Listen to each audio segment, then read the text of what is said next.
Assalamu alaikum. Welcome to the podcast hosted by BNU Entrepreneurship Society. I'm Hamza Hanif, the president of the society, और I'm really lucky today कि हमारे पहले guest society के podcast series में a very well renowned name in the marketing industry और उसके अलावा बहुत ही फ्रेंडली इंसान शेख सजावल भाई। सजावल भाई बहुत शुक्रिया आपका। My pleasure to be here. Lovely time. Yeah. Okay, so कैसी लगी BNU आपको? Yeah, nice, very good infrastructure, cool vibe, I believe, and very diversity, a very diverse crowd over here, I have realized. उसके अलावा सजावल भाई, एक culture हमारी university में 1-2 सेमेस्टर से ज़्यादा एक कहते हैं ना कि उसने स्पीड पकड़ ली है, वो है सोसाइटीज़ का कल्चर। अब हमें फुल फ्रीडम है चीज़ें करने में। Basically I am representing BNU entrepreneurship society. तो उसमें जो आपने बात की connection building and each and everything, तो हमारी सोसाइटी का एम भी यही है कि बच्चे by the time they graduate वो ऐसे ऐसे कनेक्शंस बना कर जाएँ कि वो 8 महीने बाद या 2 साल बाद या 3 साल बाद उसको कैश आउट कर सकें। तो आप मेरे ख्याल से इससे पहले हम एक पैनल टॉक में भी रहे हैं विद 2 अदर एस्टीम्ड गेस्ट्स। और पहली चीज़ तो ये बताएं, पैनल टॉक कैसी लगी आपको, और उसके बाद हमारी आवाम कैसी लगी?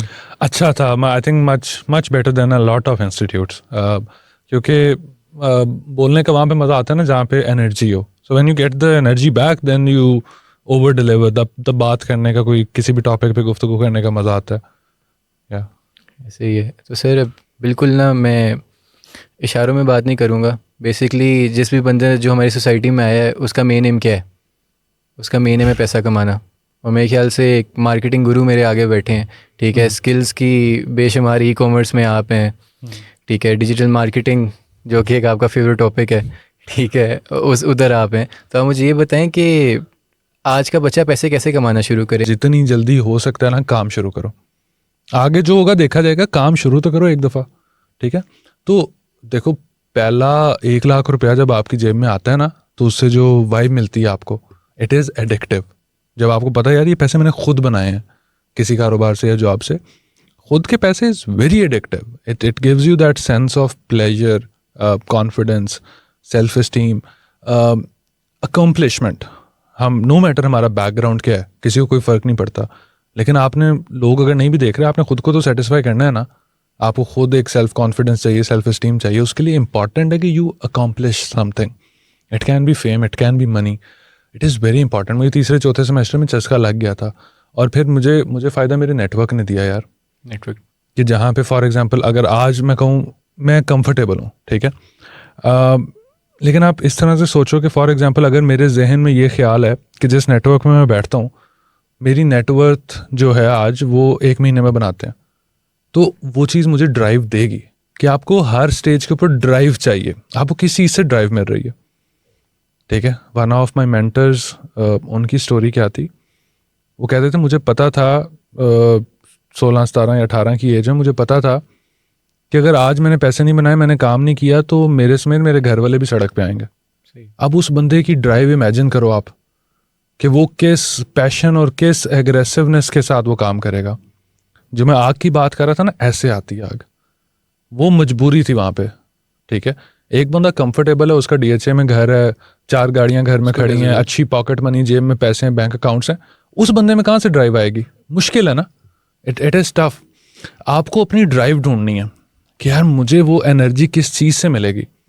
देखते हैं ना लोगों के ब्रेकअप होते हैं, उसके बाद या वो बिल्कुल ही फारिग हो जाते हैं या वो कामयाब हो जाते हैं। वो फिर मेहनत करते हैं। अक्सर ब्रेकअप्स के बाद आप जिम चले जाते हो, पहले क्यों नहीं से गए?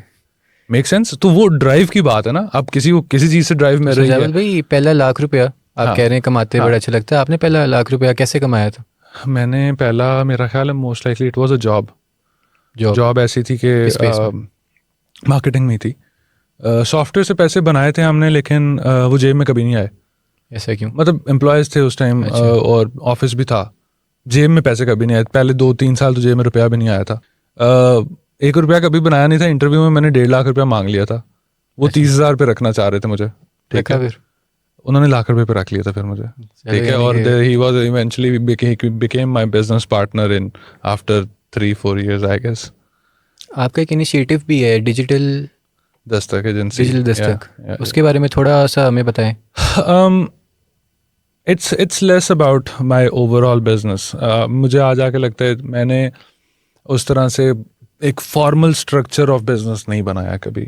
I made money but I didn't made that formal structure of a business, of an agency, of a company. मेरी वो शायद वाइब नहीं है, मेरा डिफरेंट. तो it also comes from my mentors who have made millions of dollars out of internet without any single employee, without single company. जो एक company होती है बकायदा. टीम बिल्डिंग इम्पोर्टेंट तो है, यानी कि जितना मैंने देखा है, मैंने सीखा है लोगों से, ऑब्वियसली आपका मुझसे तो कहीं गुना ज़्यादा है, आपने एक चीज़ रन की. जब तक ये टीम नहीं होगी, यानी कि वो एक बात भी हुई थी हमारी इससे पहले कि द मोमेंट मैं चला जाऊँगा, अगर मैं ये सोच रखूँ कि द मोमेंट मैं चला जाऊँगा तो क्या सोसाइटी ख़त्म हो जाएगी. तो ऐसे ही द मोमेंट अगर शेख सजावल चला गया तो मेरे घर वालों के अलावा तो किसी को फर्क नहीं ना पड़ेगा. डिजिटल दस्तक तो बहुत दूर की बात है यार, वो बहुत दूर की बात है ना. घर वालों को फर्क पड़ेगा, घर वालों का कोई ताल्लुक नहीं है डिजिटल दस्तक के साथ.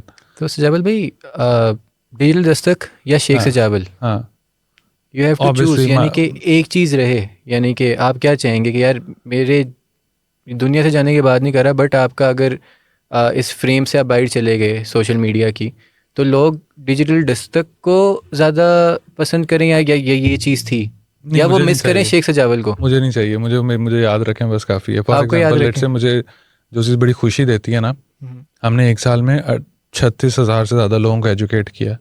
हमारे पास जो प्रूवन केस स्टडीज़ हैं हज़ारों बच्चों की जिन्होंने पैसे बनाने शुरू किए. ठीक है, देखो दो किस्म के लोग हैं ना. एक बंदा था जिसने पहला 50,000 रुपया बनाया, और अगर उसने मेरी कम्युनिटी या मेरी वीडियो देख के बनाया ना, वो मुझे कभी भी नहीं भूलेगा. जो फॉर एग्जांपल जो पहले 2-4 लाख बना रहा था वो 6-7 लाख पे चला गया, उसके लिए मैं इतना वैल्यूएबल नहीं हूँ. लेकिन जिस बच्चे ने पहली वीडियो मेरी देखी और वहाँ से मार्केटिंग से पैसे बनाए, वो मुझे बंदा कभी नहीं भूलेगा. और वो दुआएं देगा, वो याद करेगा. हमारे हर तीसरे दिन का, मतलब ये चौथे दिन का, हर हफ्ते ऐसी कोई केस स्टडी आती है जो हम ना देख के आंखों में आंसू आते हैं. बड़ी प्यारी प्यारी केस स्टडीज जो हमने कभी सोचा भी नहीं था होगा, लेकिन हो रहा है. अब वो बंदा मुझे कभी नहीं भूलेगा. मुझे यही चाहिए. मुझे क्या जरूरत है डिजिटल दस्तक के नाम बनाने की?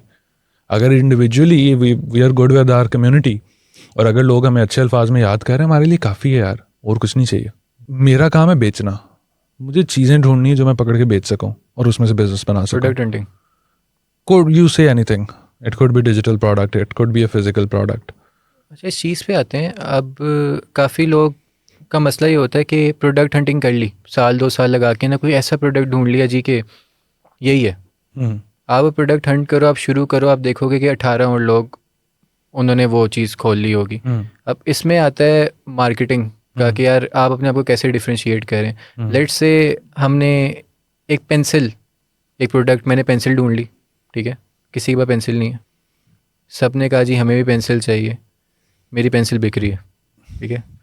देन शेख सजावल कम्स, वो कहता है ठीक है पेंसिल चल रही है, मेरी भी दुकान है. अब सब लोगों के पास ऐसा क्या इंसेंटिव होगा कि वो सेम प्रोडक्ट मुझसे नहीं ले रहे, सबके सब जा रहे हैं शेख सजावल के पास वो चीज़ लेने.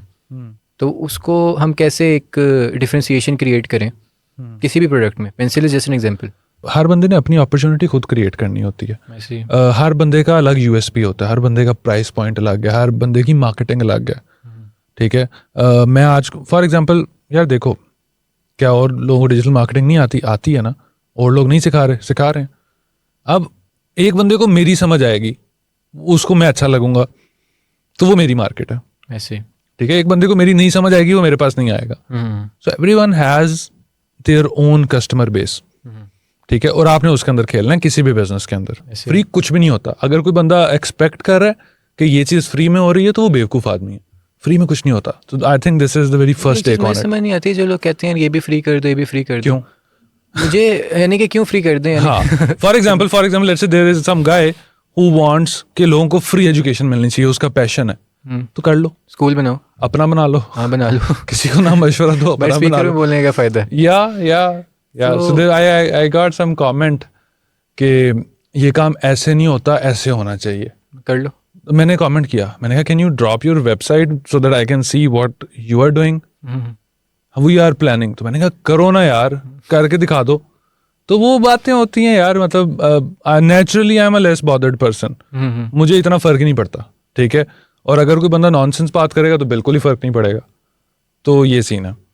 पत्थर मारने दो, सब करने दो, हम अपने काम से नीचे करके अपना काम कर रहे हैं यार. हम मसरूफियत तो टाइम ही नहीं है. हम क्या देखें कि लोग क्या कह रहे हैं। कोर्स बेस की मुझे एक चीज़ समझ नहीं आती कि देखें जो मैंने चीज़ सीखना चाहिए ना आज तक, मैं 3-4 साल तक कॉपी राइटिंग करता रहा, मैं करता रहा, मैंने आज तक कोई कोर्स नहीं लिया सर। मैं यूट्यूब पे सर्च करता था भाईजान ये कैसे करते हैं, यूट्यूब मुझे बता देता है, ठीक है। मैं अपनी जेब से पैसा देके वैसे एक बात पूछ रहा हूँ नहीं, क्योंकि आपके पैसे लोग आते हैं जो कहते हैं जी कोर्स पूरा दो हमें, तो जहाँ पे मेरा लग रहा है यानी सब कुछ पढ़ा है, मेरा नहीं ख्याल कोई ऐसा टॉपिक आप आज तक आपने देखा जो यूट्यूब पे ना पढ़ो। अच्छा मैं आपको बताता हूँ, एजुकेशन में ना एक चीज़ बड़ी अंडरस्टैंडिंग करने वाली बहुत ज़रूरी बात है ये। एजुकेशन में क्या कंटेंट की इंपॉर्टेंस है? नहीं है। कंटेंट हर जगह पड़ा। यूट्यूब पे भी ना जाओ, चैट जीपीटी से 36 सवाल करोगे जवाब मिल जाएगा, ऐसे नॉलेज तो आ गया। क्यों हर कोई कामयाब नहीं है? क्यों लिटरेसी रेट इतना लो है? क्यों हर किसी के पैसे नहीं बन रहे? खुद ही जरा सोचें आप। यूट्यूब पे दुनिया की हर चीज पड़ी है ना, गुर्बत क्यों है? सवाल है ना, वजह क्या है? What do you think? Implementation नहीं है कि इंस्पिरेशन नहीं है। हमारा काम क्या है? क्या मैं डिजिटल मार्केटिंग सिखा रहा हूँ? नहीं यार, we are giving hope to people, we are inspiring people to do something. असल काम ये है ना, अदरवाइज क्यों हम, मुझे बताओ, आपके जो ग्रेजुएट्स फ्रेश यूनिवर्सिटी के फ्रेश ग्रेजुएट होते हैं, क्यों अब majority 80% of them feel they feel lost? What's the reason? Inspiration नहीं है। पढ़ा तो है उन्होंने क्लासों में, उनका दिल ही नहीं करता कुछ करने का, उनको किसी ने शायद मोटिवेट ही नहीं किया। तो ये कोर्स लेने से कैसे मोटिवेशन आ जाती है यार? There are lot of things, it's not just the training, then it's the daily communication with the community that you're doing. Make sense? For example, मुझे लोग बहुत कहते हैं कि यार मैंने आपकी तरह का बनना है। क्यों बनना है? कोर्स अच्छा था? नहीं। Personality से, it's the personality, it's the lifestyle that you enjoy. That inspires people. मैं भी किसी लोगों से इंस्पायर हुआ हूँ, मैं तभी ये सब कह रहा हूँ। ऐसे। So you need to understand कि एजुकेशन अबंडेंस में इंस्पिरेशन की बात होती है, मोटिवेशन की बात होती है, थोड़ी हौसले की बात होती है ना, कि यार आपको एक बंदा है जो कह रहा है कि आप कर सकते हो, क्यों नहीं कर सकते? ये चैट जीपीटी तो नहीं कहेगा आपको। चैट जीपीटी मार्केटिंग की डेफिनेशन दे देगा। चैट जीपीटी आपको ये नहीं कहेगा कि यार आप ये कर सकते हो, तुम ये कर सकते हो, ये नहीं कहेगा कोई। So it's not just the education, it's the mindset आप चैट जीपीटी से नहीं सीख सकते हो। माइंडसेट आप किसी के तजर्बे से सीख रहे हो, किसी को सुन के सीख रहे हो। So this is very important. और सजावल भाई, अब उस पर आते हैं कि मुझे पता है आपका सीएस बैकग्राउंड है और आपकी मेन जो एक स्पेस है इस पर आप काम करें मार्केटिंग है। पहली चीज़ तो इसकी तरफ आते हैं, लेकिन उससे पहले खुद कि मेरा अपना बिलीफ है कि डिग्री होना लाजमी एक फॉर्मेलिटी आज क्रिएट हो गई हुई है। चाहे हम कहें हमें स्किल नहीं मिल रही, कुछ नहीं मिल रहा। अभी आप देख रहे हैं सोसाइटीज़ का रुझान ज़्यादा है। सोसाइटीज़ का काम बेसिकली यही है जो मैं आपको बोला, कनेक्शन बिल्डिंग, ये चीज़ें वो चीज़ें प्रैक्टिकल लाइफ में आना। यूनिवर्सिटी का काम है अपना सारा जो लर्निंग है बुक्स की वो बच्चों को पहुंचाना, इम्प्लीमेंट करना बच्चों का काम है। ये मेरा पर्सनल बिलीफ है कि डिग्री इज़ इम्पोर्टेंट। डिग्री के बारे में आप क्या कहते हैं? कुछ लोग कहते हैं छोड़ दो डिग्री, अभी मेरा कोर्स ले लो, डिग्री छोड़ दो। यार आप देखो, आप एजुकेटेड नहीं हो ना तो लोग आपको जाहिल कहेंगे। ऐसे जाहिल हो गए बिना बड़ा ही कुछ नहीं है, ठीक है? कोई बैकग्राउंड ही नहीं है, फॉर्मल एजुकेशन ही नहीं है। ज़रूरत है ना, मेरे ऐसे भी दोस्त हैं, they don't give a shit about their degrees, they have millions of dollars in their bank accounts, they have made very good money, they don't care. वो डिग्रीज उठाते नहीं है अपनी, खुदा की कसम, ठीक है?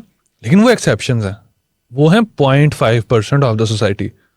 मेजॉरिटी एक एवरेज लाइफ जो लोग एस्पायर कर रहे हैं, चाहिए ना, मतलब मुझे भी चाहिए, ठीक है? आपकी अपनी बैचलर्स है, हाँ, कंप्लीट, और अभी मास्टर्स की तरफ भी आप जाना चाह रहे हैं? हाँ, not for the education, for the networking, for the grooming, for further growth and exposure. मेरा ये एम है, यानी कि मेरा पर्सनल एम है कि मैं एक एजेंसी बनाऊँ, शायद अभी भी हो, ठीक है, जिक्र नहीं करता, लेकिन एक एजेंसी बनाऊँ और उसका बेसिकली मेरा एम ये है कि bringing story telling back to marketing.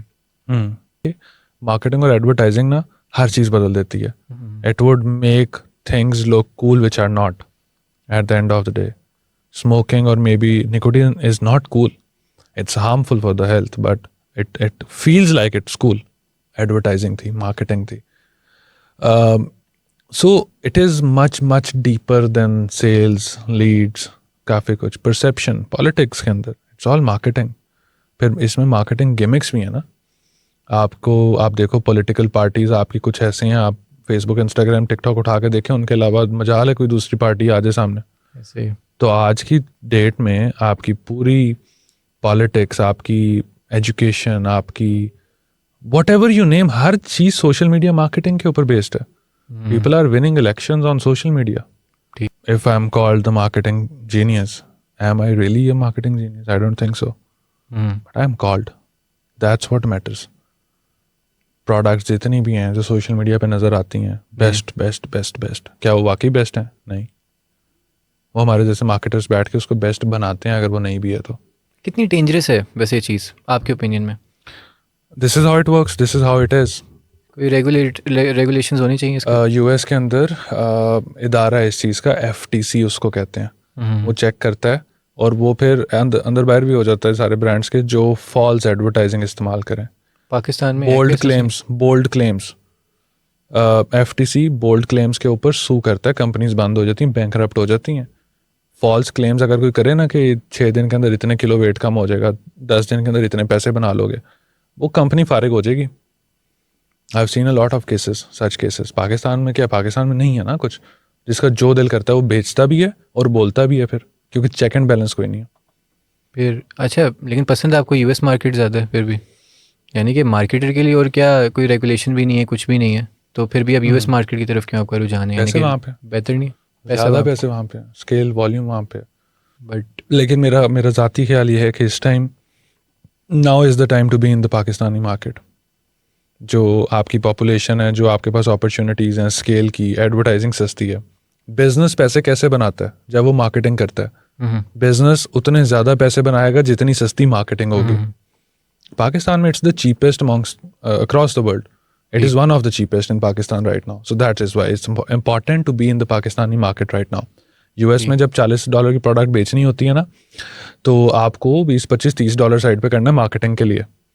Pakistan में जब आपने 2,000-2,500 रुपये की प्रोडक्ट बेचनी है ना, तो मार्केटिंग के लिए 500-700-800 रुपया काफ़ी है मार्जिन उसका. तो वहाँ पे मार्जिन देखो, यहाँ पे मार्जिन देखो, यहाँ पे तीसरे दिन बिजनेस प्रॉफिटेबल हो जाता है. तो यहाँ पे मज़े हैं खेलने के. तो सजावल भाई, एक लास्ट चीज़ से एंड करते हैं फॉर द यूनिवर्सिटी स्टूडेंट्स. अब ऑब्वियसली हम पाकिस्तान में, ठीक है, और काफ़ी लोग अपना बिज़नेस शुरू करते हैं, परेशान भी होते हैं. उनको अब आपका एक्सपीरियंस देख के और आपकी बातें सुन के इंशाल्लाह मुझे तो उम्मीद है होप मिलेगी. बट ऑब्वियसली जिससे भी पूछना कहते हैं यार इस मुल्क से बाहर जाना है, इस मुल्क से बाहर जाना है, निकलो इस मुल्क से. तो कुछ स्टूडेंट्स के लिए आखिरी insight. So I was saying कि ये टोटली यूजलेस किस्म का आर्गूमेंट है कि अगर आपने कामयाब होना है या आपने पैसे बनाने हैं तो बाहर चले जाओ, इसके अलावा कोई ऑप्शन नहीं है. यहाँ पे लोग ऐसे ऐसे कामयाब बैठे हैं जो कि सुनना भी पसंद नहीं करते कि हमने बाहर जाना है. ठीक है. बाहर जाने में सबसे बड़ा मसला पता है क्या? लोगों को ये पता नहीं होता कि बाहर जाके करना क्या. मेरा ख्याल है वो अच्छी अप्रोच नहीं है ना. अगर उधर जाके भी आपने एवरेज $2,000-2,500 की जॉब करनी है, 30-40% आपने टैक्स दे देना है, बाकी आपकी लिविंग कॉस्ट बचाया, तो आपने कुछ भी नहीं आ जाके, तो उससे बेहतर नहीं हम यहाँ पे कर लें यार. यहाँ पे बच तो जाएंगे, एक्सपेंस कम होगा, लाइफस्टाइल बेहतर हो जाएगा. प्रोज एंड कॉन्स पता होने चाहिए ना. अगर हमें जीने देगा, चल रहा है ना यार, सारे चल रहे हैं, आप लोग अभी भी जी रहे हो, मैं भी जी रहा हूँ, ठीक है ना. मैनेज हो रहा है. मसले यहाँ पे भी हैं, बाहर भी हैं, हर मुल्क में, हर मुल्क के अपने मसले हैं. ठीक है. रेसिज्म भी है बाहर मुल्कों में. यहाँ पे ऐसे कोई आके हमें बिला वजह तो नहीं करता कुछ तंग. तो हर जगह के मसले अपने हैं. लेकिन अभी मैं सिर्फ पैसों की बात कर रहा हूँ ना, ये लाइफस्टाइल, ये बिजनेस, या अपॉर्चुनिटीज़ की बात कर रहा हूँ. ठीक है. एवरेज सैलरी आप, मेरी रिक्वेस्ट है, जो बंदा भी बाहर जाने के बारे में कंसिडर करता है ना, वो एक दफ़ा सोचे सही कि मैंने पैसे बनाने कितने, मेरा उसमें से टैक्स कितना होगा, मेरा एक्सपेंस कितना होगा, मेरी बचत क्या होगी. और फिर वो ये देखे कि यार अगर मुझे सिर्फ पैसे चाहिए थे तो क्या वो पैसे पाकिस्तान में बन सकते थे. ठीक है. कुछ इंडस्ट्रीज़ ऐसी हैं, कोई बंदा कहता है मैंने बायोलॉजी में पढ़ना है, केमिस्ट्री में पढ़ना है, उसमें शायद पाकिस्तान में नहीं हो अपॉर्चुनिटी, वो शायद फिजिबल ही ना हो पाकिस्तान में करना. शायद मेडिकल के लिए शायद फिजिबल नहीं है पाकिस्तान में पढ़ना, वो लोग जाएं, आज ही चले जाएं. बट कारोबार बनाने के लिए. लेकिन अगर बंदा कहता है कि यार मुझे वैसे ही पैसे चाहिए जिस चीज़ से मर्जी बन जाए, और मुझे कोई कहता है कि यार एक अच्छा करियर बन जाए, तो वो बन जाएगा यहाँ पे. वो बहुत लोग कर रहे हैं. ठीक है. एवरेज बंदा पाकिस्तान में भी वैसे ही रह रहा है, यूएस में भी वैसे ही रह रहा है, वहाँ पे थोड़ा सुथरे तरीके से रह रहा है और कोई फ़र्क नहीं है. ठीक है. बट देर डम लोग यहाँ पे भी हैं, वहाँ पे भी हैं. ऐसी बात. ठीक है. पैसा और कहाँ से, वहाँ पे भी सड़क पे भी बैठे हैं ना लोग. हम लोग कहते हैं अमेरिका चले जाएंगे, ये हो जाएगा, वहाँ पे भी सड़क पे बैठे हैं लोग यार, जो जिन्हें पता ही कुछ नहीं क्या करना, वो मांग रहे हैं शायद सड़क पे. तो कहने का मकसद है कि ये आप पे डिपेंड कर रहा है, आप किस चीज़ को कैसे कैश कर रहे हो, आप कितना आउट ऑफ द वे जा रहे हो। नहीं तो काफ़ी चीज़ें छोड़ दो आप, बाकी पाकिस्तान में और अमेरिका में क्या ही फ़र्क रह जाएगा for most of the industries. लोग यहाँ पे भी बादशाहों की तरह रह रहे हैं, शायद वो वाला लाइफस्टाइल दुबई में या यूएस में वो नहीं कर सकेंगे जो यहाँ पे मज़े हैं उनके, right. That is why I think अगर बाहर जाना है तो just do pros and cons, कि क्यों जा रहा हूँ, तो जाके करना क्या, जॉब करनी है, बिजनेस करना है, कितने पैसे बनेंगे, सेविंग कितनी होगी, यहाँ पे हो सकती है नहीं हो सकती। That's the I think fair comparison and it would give you a nice decision. तो चलो मेरे ख्याल से बड़े अच्छे नोट पे हमारी एंड हुई है पॉडकास्ट। थैंक यू एवरीवन सुनने के लिए हमें। और अगेन सजावल भाई, आई डोंट थिंक आपसे बेहतर मेरा कोई पहला गेस्ट हो सकता था। My pleasure, nice conversation, thank you so much sir. Thank you ji, thank you okay, अल्लाह हाफिज़।